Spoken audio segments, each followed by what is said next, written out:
Hello, folks, and welcome to the next episode of the Planet Shivers podcast. I am, and always will be, Albert Shivers, and this is episode 74 with Don Wilson. Don is back on the podcast. He is the exceptional artist who is a big recurring guest on the podcast and grandfather to my Ed McMahon, Isaac. On this episode, Isaac and I talk with Don Wilson about psychedelics in the 1960s. We start off the conversation talking about the art scene in Long Beach where Don was living at the time. And a couple of things about the greater California area because Don traveled around a little bit also. Some news on Don Wilson. He just completed a mural for the Nurture Nature Center in Easton. There's a short YouTube video about that. I'm going to try to remember to put that link in the description so you all can go check out his new mural. It came out fantastic. I hung around with Don while he was working on it and got to see his step-by-step process. The mural is very big. It's 3 panels, and it came out fantastic. So you guys should definitely go check that out. Also, a quick little shameless plug. In your downtime, don't forget to go check out my new website, www.albertshivers.com. It's that easy. You can go check it out. You'll find everything that I'm doing. You can find my art there, my films there, as well as all the new podcast updates. It's all there in one spot. You don't have to go a million different places. It's just one place, www.albertshivers.com. That's enough out of me. Let's get to my conversation with Don and Isaac.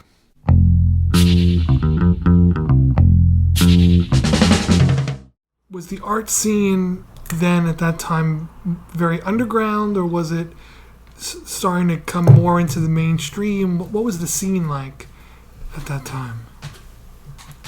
Well, a lot of artists were making money making posters, advertising different musical groups. I didn't get directly involved in that myself, but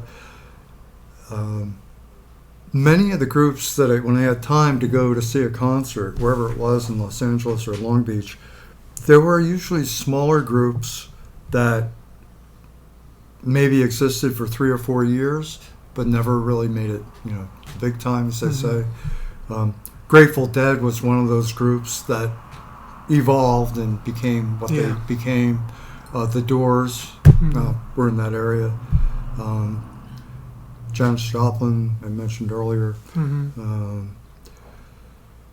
So, I say, it was definitely underground because there was a lot of traffic back and forth between San Francisco and Los Angeles, Long Beach area.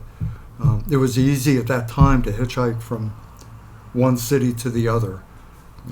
About how far apart were they? They're about 400 miles apart. Okay. But it was fairly easy to get a ride. If you went up the Coast Highway, which is Route 1, that gets a little hairy because it's a very narrow, dangerous road about halfway up. And so you had to be careful who you got a ride with there if they weren't thinking they were in a road race somewhere. Right. But there was poster art in general was revived very much, of course, like the Art Nouveau movement, which was in Europe during the Victorian period. So, it was a regeneration of that style of work, and that was prevalent everywhere. Wasn't the only thing, obviously. Corporations didn't use it, right, or TV advertisers didn't use it, but it was very typically used, even for campus groups that were advertising the meeting of a club, whatever it might be. They would use that style of work, so it became mainstream at that time.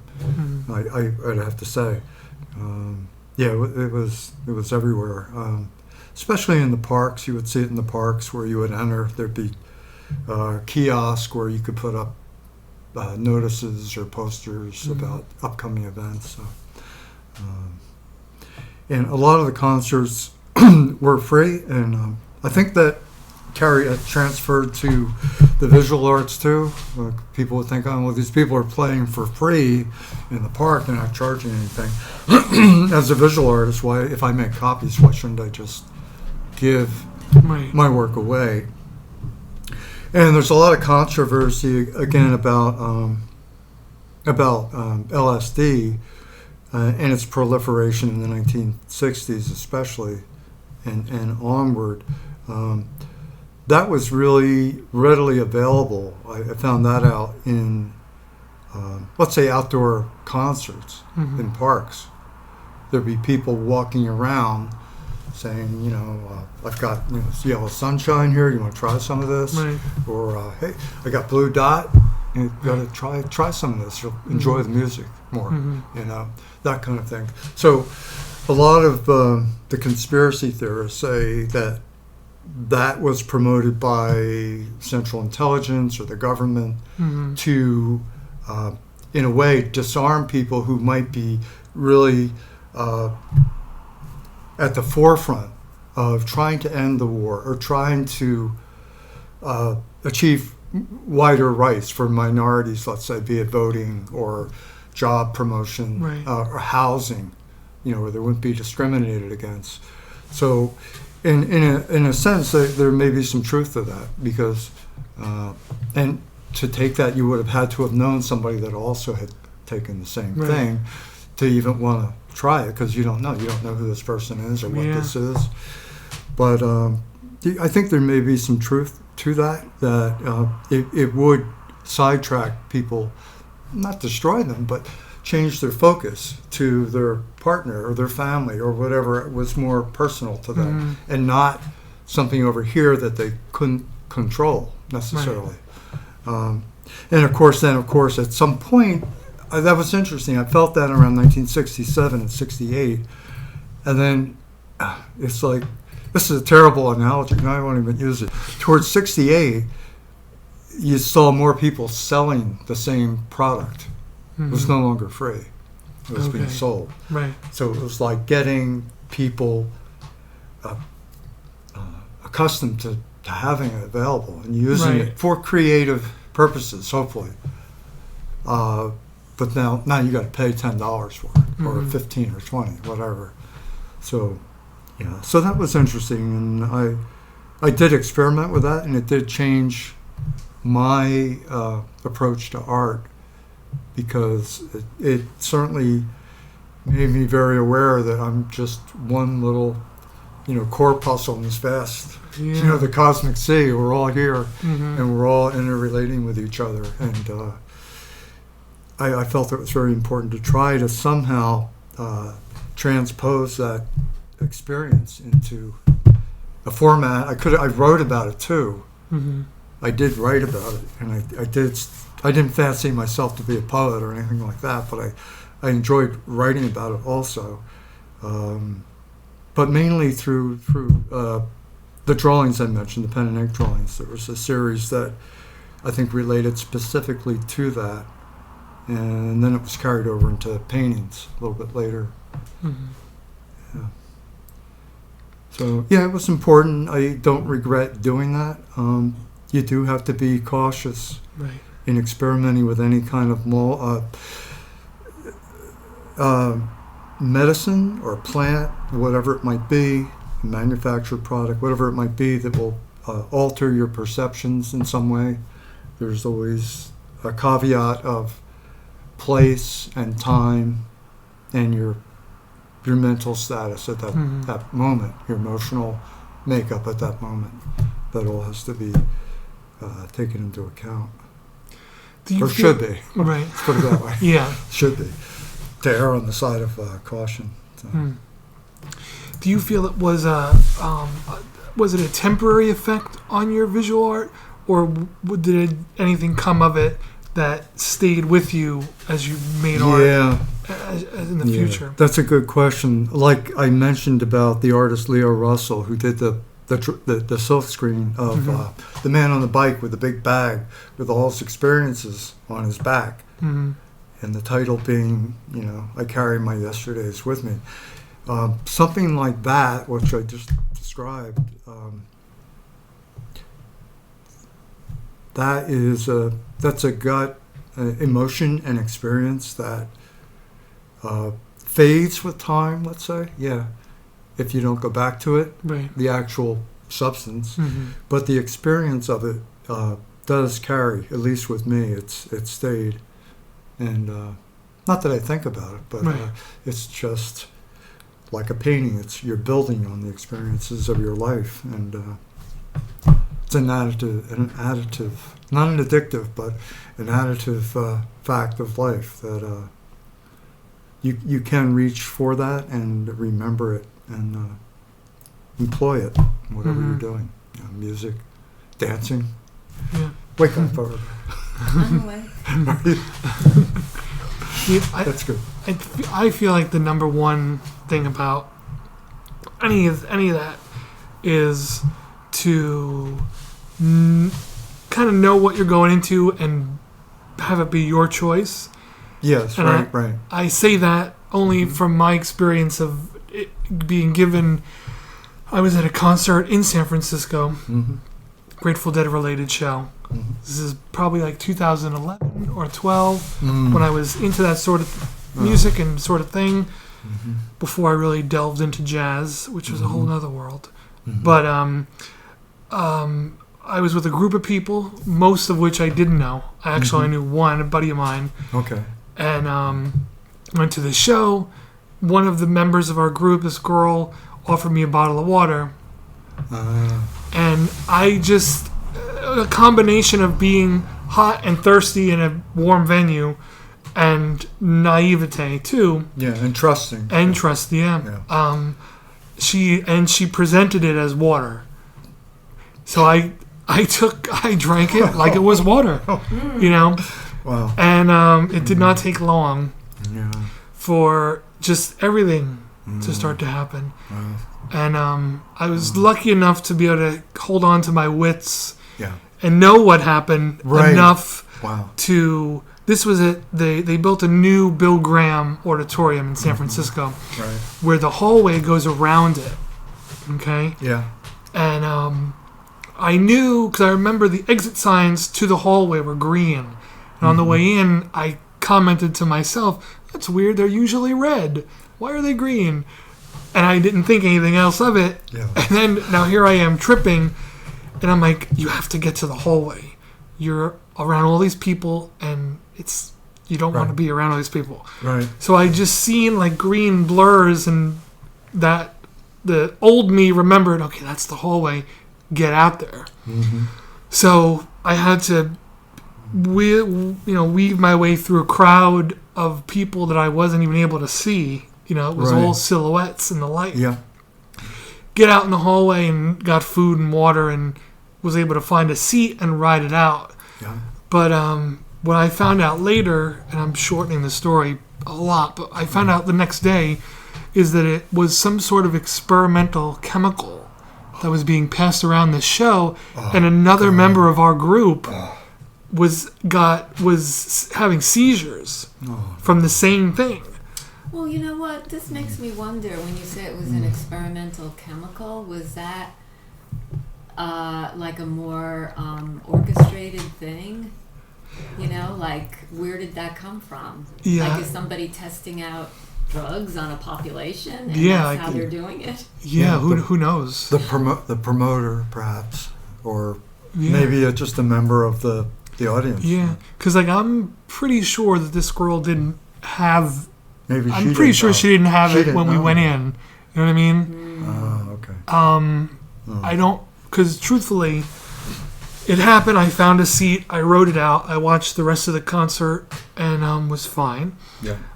We were staying in a hostel in San Francisco at that time Mm-hmm. called the Casa Loma Motel or Hotel. Mm. I have no recollection of what got me from the show Oh, yeah. to. I woke up the Wow. next morning. I was like, okay, well, I Wow. made it back. Wow. That's good. Yeah, I knew somebody who did that, and I didn't agree with him, and I told him that for a while, he was selling LSD, and I went with him. He asked me to go with him to this biker bar, because I think I looked a little more respectable in his eyes than, to the general public than he did. So, but he got a number of people in the bar under the influence, as you just described. So you'll never know what that was exactly. Right. All right. And he would start talking with one of the bikers, and the guy would look away at the dancing, the woman was dancing up on the pole or at the TV screen. He would drop a tablet into their drink, into their beer, and they would dissolve, and they would get quite high. And he was there to explain to them what was happening, and he got a number of regular customers that way. Afterwards when we got out, because I knew him for a couple of years, and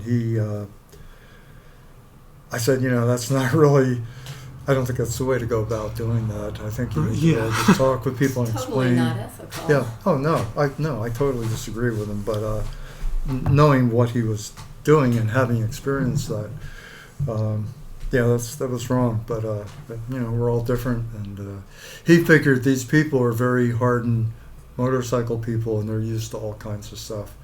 So, and you are very strong for handling what you just described as you did. Did you have because any that can be very repercussions? disorienting.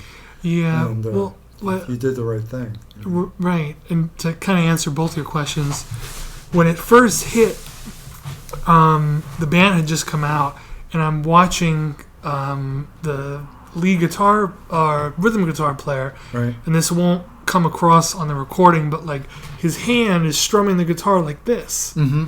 I'm like, that's weird. I wonder why he's doing that. And one by one, like the people started to trail on stage. I'm like, what's happening? What kind of light design is this? And it wasn't. Yeah. You see an after image of the people. Right. And it wasn't clicking. Yeah. Until around me, like, so the stage is lit. And you were watching the other people around you. And then I started to watch the people standing with me, and I literally could not see them. Wow. I seen, like, the silhouette presented by the stage lights, but that was it. Yeah. So the friend of mine who was from PA who came with me, I went trying to find him to tell him, like, something's happening. And I'm going to try to leave. Right. You needed an answer. If you need to find me, I'm leaving. So I told somebody, I don't know who it was, somebody I told, like, somebody who I called Dave in that moment. I was like, I'm leaving. I hope this is you. See ya.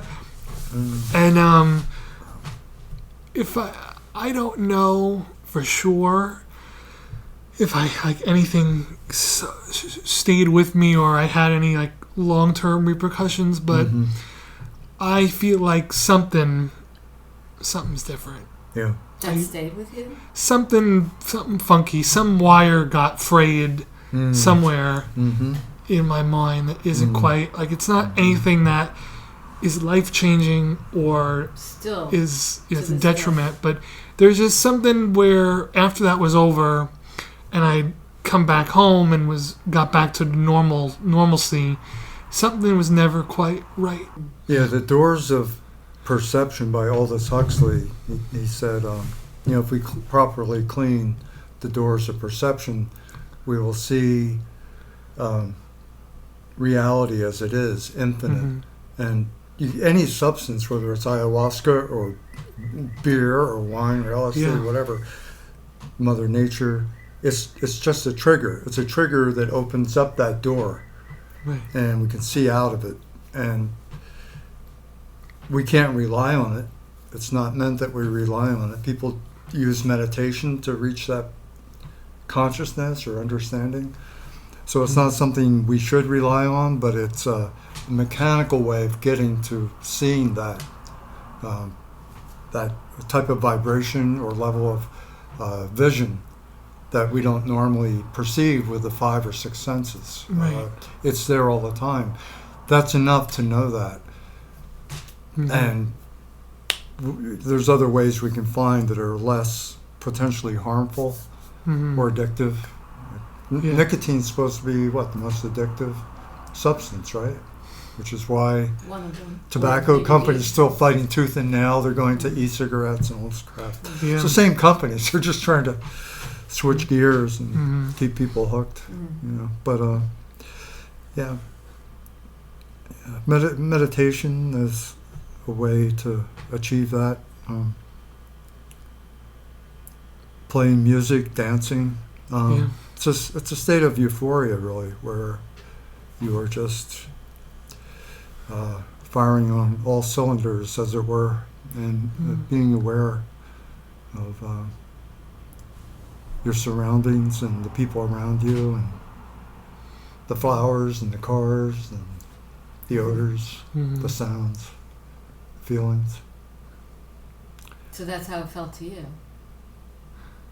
Say that again? That's how it felt to you, being in an altered state of awareness when you used LSD, for instance. Yeah, I would say that. I think it's partly a cultural thing and partly conditioning, that we don't look beyond where we might look, because we're seeing this bowl of grapes. Well, what is that really? And this right here, and the salt lamp over there. You might see the mechanics of that. That looks like a very natural form. But if you're under the influence like that, you might see the intricacy of the inside of it. You might see it as an actual torch, a physical torch that somebody's carrying. You might see it as a light that's pointing you on your way home to some place that you want to go. We generally just look over, the salt lamp that's on. Don't think about it too much. It just, to me, it just super amplified all the senses and the situation that I was in, whatever it might be. And it could be ecstasy, it could be hell. You know, depending on where you are and what you're doing and who you're with. WVFW, Brooklyn, New York. Do you have a problem? They call the problem solvers. Taxes got you down. Why spin your crawl space? term paper blues, migrating implants. Call the problem solvers. Because after all, what's a problem but an opportunity disguised as a stripper having a seizure on your boat? Mouse in your house. Or need a cheap flight to Tucson. We are the problem Solvers. One of the eerie experiences I had was, we were talking about the senses and hearing. I had taken some LSD over at a friend's house down by the ocean, and it was in the winter, and it was a very foggy night, and I had walked there. I was about 10 blocks from where I lived, and so I went outside, and you could see about maybe 3 feet ahead of you. And so I knew kind of what direction I had to go. And it was just very strange because your hearing is so amplified, partly because it's your main way of navigating, and also because sound carries in the fog. It just really, and you start, after a while, after a block or so, you start to realize the direction and source of a sound, and probably if it's 50 feet or 100 feet from you or 10 feet, you start to get a sense of that. And I remember getting about 3 blocks, and these are major streets too, with lights. So you cannot see the light. Right? You look up, red light, green light, doesn't matter, you can't see it. But you can hear the light changing. You can hear it going click, click, click, click, click, it stops, and then, but cars were going by. Apparently they could see. I couldn't. Walking, they had headlights, and I guess that helped. But so I just remember, like, somebody, you're walking normally on a walkway, pathway, sidewalk, whatever, or on a road. You see people coming at you, and you're ready to encounter with them or not, or to say hi or not. But in this situation, their face just suddenly pops out of like 2 feet in front of you all of a sudden. and it's like being I don't know. There was nothing like that experience I've ever had. And I finally made it back to within 2 or 3 blocks of my house, and cars. The sounds of machines in cars are like 10 times what you would normally hear them as being. The decibels are that much more intense. And I remember hearing a car pulled up alongside me. I didn't see the car. I heard it. I could hear the engine idling. So I remember walking over and kind of looking down at it, and I couldn't see anything. And then the window came down, rolled down, and it was a policeman looking up at me. I saw his badge number and the whole thing. He was kind of like looking at me, trying to figure out what I was or who I was or whether I was being disorderly or whatever. And I remember I just sort of waved at him very slowly and just went on. It was so foggy they weren't going to try to make a U-turn or whatever. Right. But it was just very bizarre. And it's like kind of being in a fishbowl of with a million clear marbles in it or something, trying to peer through it. Yeah. Trying to peer through all the moisture molecules. What percent of that was you being under the influence of LSD, and what percent of that was the normally that's a good question. That's a really good question. Yeah, no, that's a good question. It's a whole different thing driving a car in a really thick fog than walking. You have a lot more options, and you can be, a little more secure. I could have stopped for half an hour, just stood there and listened. I could hear people coming or whatever. In a car, you can't do that if you're driving. If you stop at a light in a fog, somebody's going to run into the back of you. So, it was a whole different point of reference. I had to use my hearing totally to get back. Vision was like whatever. I knew which direction. That was the main thing. I had to keep going straight. And but yeah, it's a good question. Yeah, I've told Mary this story. I'll just repeat it. I went under the same circumstances. I went swimming up by north of Santa Barbara somewhere. Went with some friends. We were swimming, and I started to believe that I was like a seal or a sea lion, and I actually started munching on some kelp. I was like swimming on my back and nibbling kelp, and I was out there for a couple of hours, and then somebody reminded me that it was probably a good time to come in and dry off a little bit. Don't drift too far out in the ocean. But yeah, that's part of one of the drawings that I did in that series. And far worse than that, I think, is somebody in control of a motor vehicle or a boat who's completely drunk.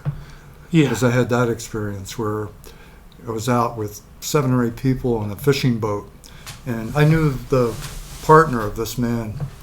His name was Eddie, the pilot, and we went out it was south of San Francisco a little bit. We went out about 7 or 8 miles, and then, as it often happens in that area, a fog came in, a front with rain and so forth. And he had been drinking so much. I was watching him. I was getting a little bit worried before this all happened.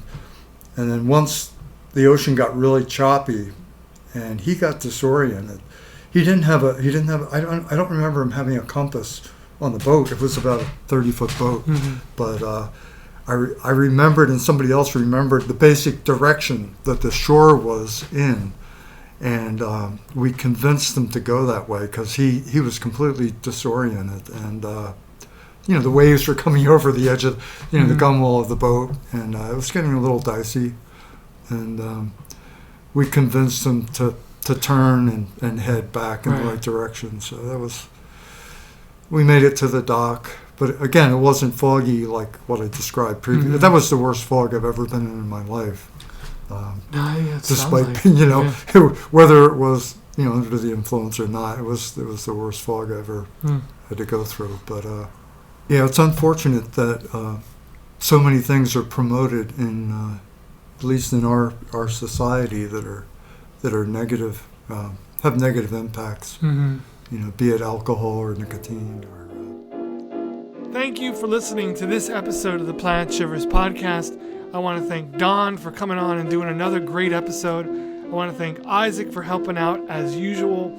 And don't forget, you can find this episode of the Planet Shivers podcast and all the other episodes on all major podcast platforms and YouTube. And don't forget, you can find information about the podcasts, what's cooking with my art, and my film work on my Instagram at Albert Shivers, or simply go to www.albertshivers.com. Thank you all again for listening, and I'll catch you in the next episode. And until then, take care of yourself and take care of somebody else.